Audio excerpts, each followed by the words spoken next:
संत कबीर और संत रविदास, जो इनके आपस में परस्पर जो संवाद होते थे, ज्ञान चर्चा होती थी, वह सभी आपको कबीर रविदास संवाद में मिल जाएंगे। तो कबीर रविदास संवाद में ही एक प्रसंग दिया गया है, जहाँ पर सदगुरु कबीर साहब और संत शिरोमणि संत रविदास जी आपस में चर्चा करते हैं ब्रह्म के ऊपर। जहाँ एक और कबीर साहब निर्गुण ब्रह्म की उपासक है, वहीं कबीर साहब के साथ जो चर्चा करने वाले संत रविदास जी है, सगुण ब्रह्म के पक्षधर है। तो इसके अंदर जो कबीर साहब है वह कहते थे कि वह परमात्मा निर्गुण निर्विकार है, और रविदास जी कहते कि वह अवतारमय है, यानी सगुण दृष्टि से वह उनकी व्याख्या करते थे ईश्वर की। दोनों की भक्ति का एक ही लक्ष्य था, ब्रह्म एकता पर दोनों सहमत थे, लेकिन कबीर जी ने कभी सगुण पूजा पर जोर नहीं दिया। अब यह चर्चा क्या थी, आइए उसको देखते हैं। एक बार संत कबीर जी और संत रविदास जी दोनों गंगा के घाट पर बैठे हुए थे, दोनों ध्यान मग्न थे। कुछ देर के बाद संत रविदास जी ने आंखें खोली और कबीर साहब के तरफ देखते हुए कोमल स्वर में कहा, भाई कबीर, जीवन की इस अनंत धारा में जब सब कुछ बह जाता है, तब कोई रुक कर पूछता है, मैं कौन हूं, तू कौन है, और वह कौन है जिसे हम परमात्मा कहते हैं। लेकिन यह तब पूछता है जब सब कुछ बह जाता है, सब कुछ उसके हाथ से निकल जाता है। जब तक जीवन होता है तब तक तो कोई ध्यान देता नहीं। यह संसार को ही सत्य मानकर इसके अंदर लगे रहते हैं। आपकी वाणी में बार बार मैंने निर्गुण की बात सुनी है, वह निर्गुण ब्रह्म कैसा है? तो कबीरदास जी मुस्कुराते हुए कहते हैं कि रविदास भाई सुनो, ब्रह्म तो अजन्मा है, अनामी है, उसका कोई नाम नहीं है, निरंकार है, कोई आकार नहीं। वह किसी मूर्ति, किसी रूप या फिर किसी चित्र में बंध नहीं सकता। वह तो स्वयं प्रवाह है और स्वयं धारा भी है। निर्गुण नाम हमारा ले, सूरत समाना जाहे, ना तही देख सके कोई, ना ही कहे कछु जाहे। कि वह जो निर्गुण है, उसका नाम लेने से चेतना उसी में लीन हो जाती है। उसे देखा नहीं जा सकता, उसे शब्दों में बांधा नहीं जा सकता, अर्थात उसके बारे में कुछ कहा नहीं जा सकता। जो निर्गुण है अर्थात गुणों से परे है। तो रविदास जी सगुण भक्ति का पक्ष रखते हैं और कहते हैं कि कबीर भाई, जब तक चेतना बालक के समान है, वह किसी मूर्त रूप में प्रेम करना चाहती है। माता की गोद में पलने वाले को निरंकार का क्या ज्ञान भला? जो बालक छोटा सा है, उसे क्या पता कि निरंकार क्या होता है? वह माता को देखता है कि माता साकार है तो उससे प्रेम होता है। लेकिन अगर उसको कहा जाए कि माता का कोई रूप ही नहीं है, तो वो किससे प्रेम करे भला? कबीर जी उत्तर देते हैं, भाई प्रेम तो ठीक है, परंतु अगर हम रूप पर ही अटक गए तो फिर ब्रह्म की गहराई में कैसे पहुंचेंगे? संत रविदास जी यह सुनकर विचार मग्न हो गए और कुछ देर के लिए शांत हो गए। संत रविदास जी ने गहरी सांस ली और कहा कि भाई कबीर, परंतु जब तक बालक होता है, वह माँ का चेहरा पकड़ कर चलता है, माँ के चेहरे को ही समझता है, उसे ही जानता है, उसे ही पहचानता है। यदि उसे कहे कि माँ का कोई चेहरा नहीं, तो वह भ्रमित हो जाएगा। आप तो निर्गुण ब्रह्म के उपासक हैं, तो मुझे बताइए, अगर इसी तरह साधक अभी कच्चा है, तो उसके लिए क्या सगुण ईश्वर की भावना सहारा नहीं बनती?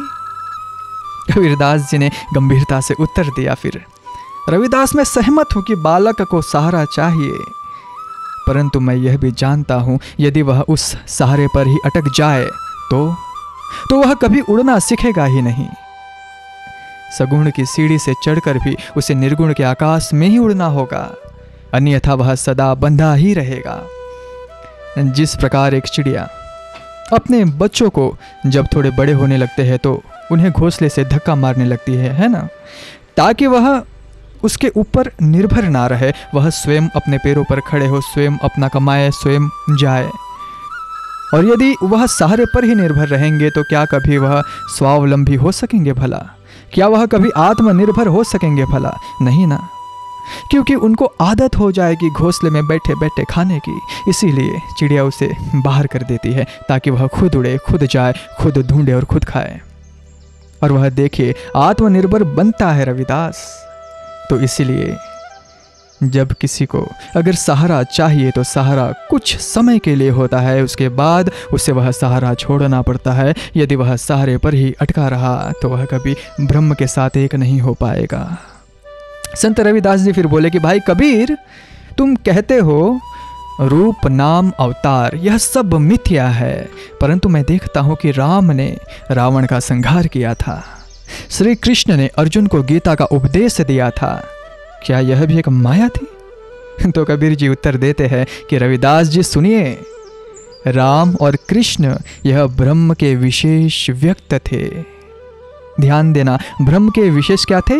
व्यक्त थे, व्यक्त रूप।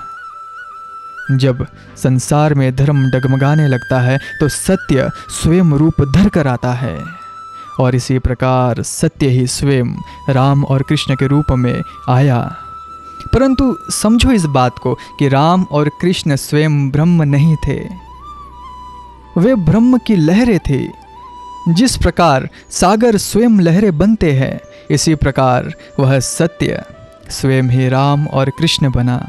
लेकिन क्या एक लहर वह पूरा समुद्र होता है क्या? नहीं ना, वह तो केवल एक अंश मात्र होता है। इसी तरह राम और कृष्ण यह स्वयं ब्रह्म नहीं थे, यह केवल उसका अंश मात्र थे। ब्रह्म वह है जो रूप में भी है और रूपातीत भी है, रूप से परे भी है। वह स्वयं नाम और रूप ब्रह्म नहीं है, वह रूप के अंदर है और रूपों से परे भी है। जो उन्हें केवल देह मानता है वह मूढ़ है, मूर्ख है। ब्रह्म कभी देह नहीं हो सकता। देह धारण करने वाला ब्रह्म होता है, लेकिन देह कभी ब्रह्म नहीं होती। इसलिए मैं इन देहों की पूजा का खंडन करता हूँ। और खासकर जब देह ही नहीं रही इस संसार में, तो फिर मूर्तियां बना लेते हैं लोग, फिर उसकी पूजा करते हैं। तो क्या वह मूर्ख नहीं है? क्योंकि जिस मूर्ति की वह पूजा कर रहे हैं वहां पर ब्रह्म नहीं है। जिस मूर्ति को कहते हैं कि भगवान है, वह भगवान नहीं है। इसी प्रकार मैं कहता हूं कि जो केवल उन्हें देह मानता है वह मूर्ख है। कृष्ण को अगर कोई देह रूप से देखता है तो वह मूर्ख है। राम को कोई देह रूप से देखता है तो वह मूर्ख है। आपको अगर, हे रविदास जी, कोई आपको यह कहे कि यह देह आप हो तो वह मूर्ख है। यदि कोई कहे कि इस कबीर को कि यह कबीर यह शरीर है तो वह मूर्ख है। क्योंकि हम इस नाम और रूप से परे है। यह नाम और रूप हम नहीं है, यह तो केवल व्यवहार के लिए है। कबीर कहते हैं जो उनमें ब्रह्म के लीला को देखता है, जो इन शरीरों के अंदर यह जानता है कि ब्रह्म की लीला है, स्वयं ब्रह्म नहीं है, वह तत्वदर्शी है। उसी को तत्वदर्शी कहते हैं। पीपल के वृक्ष के नीचे बैठकर कबीर और संत रविदास जी का संवाद बहता रहा। संत रविदास जी ने नम्रता से कहा, कबीर, तुम्हारी वाणी में नाम जपो यही पुकार रहती है, किंतु यह नाम क्या है? क्यों यह साधना का सर्वश्रेष्ठ साधन कहा गया है? क्योंकि मैं तो सगुण ब्रह्म की उपासना के लिए कहता हूँ, जहाँ पे नाम जाप का महत्व है लेकिन इतना नहीं है। लेकिन आप निर्गुण की बात करते हो और केवल नाम जाप की ही बात करते हो। ऐसा क्या है? क्यों यह साधना का सबसे श्रेष्ठ साधन कहा गया है? तो कबीर जी मुस्कुराए और उत्तर दिया, बोले, रविदास जी, नाम वह धारा है जिसमें डूबकर जीव मोक्ष को प्राप्त होता है। नाम कोई शब्द मात्र नहीं है, वह तो परमात्मा का जीवित कंपन है। नाम का सिमरन करते करते एक दिन साधक स्वयं नाम स्वरूप बन जाता है, और जो इस धारा में डूबा वही पार हो जाता है।